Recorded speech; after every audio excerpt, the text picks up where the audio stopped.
Love is healer, love is జింక బద్ధకం తెలుగు కథ.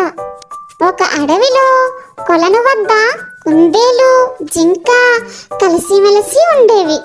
అందులో కుందేలు చాలా చురుకైనది. జింకకు మాత్రం బద్ధకం ఎక్కువ అని జంతువులన్నీ అంటూ ఉండేవి. కానీ జింక మాత్రం ఆ మాటకు ఒప్పుకునేది కాదు. నేను కూడా చాలా చురుకైన దాన్ని అని గొప్పలకు పోయేది. ఒకరోజు ఇదే మాట పైన జంతువుల మధ్య వాదన వచ్చింది.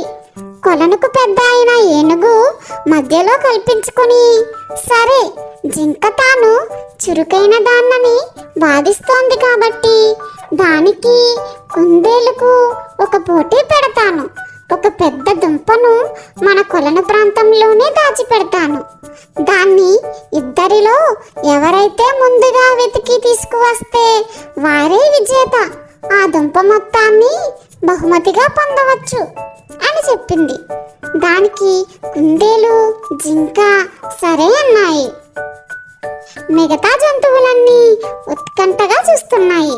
పోటీ మొదలు కాగానే కాసేపు గబగబా వెతికిన జింకకు అంతలోనే విసుగొచ్చింది. అబ్బా, ఇంత పెద్ద ప్రాంతంలో ఆ దుంపను వెతకడం అంటే కష్టమే, అలసిపోయాను, ముందు విశ్రాంతి తీసుకుంటా అని ఓ పెద్ద చెట్టు వద్ద కూర్చుండిపోయింది. కుందేలు మాత్రం ప్రతి చెట్టును తుప్పను బండను వెతికి దుంపను సాధించేసింది. తీరా చూస్తే ఆ దుంప జింక కూర్చున్న చెట్టు తర్రలోనే ఉంది. జంతువులన్నీ విజేతైన కుందేలు ఉత్సాహాన్ని చురుకుదనాన్ని మెచ్చుకున్నాయి. అయ్యో, పక్కనే ఉన్న నా బద్ధకంతో చూడక ఓడిపోయానే అని బాధపడి జింక అప్పటి నుంచి తన పద్ధతి మార్చుకుంది. ఈ కథలోని నీతి ఏమిటంటే, కాలయాపన చేయడం మన ఎదుగుదలకు విజయానికి అడ్డంకిగా మారుతుందనేదే ఈ కథ సారాంశం.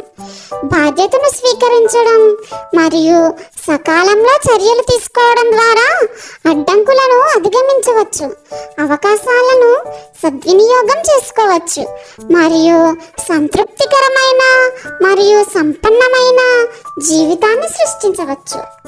Subscribe, like. Thanks for watching.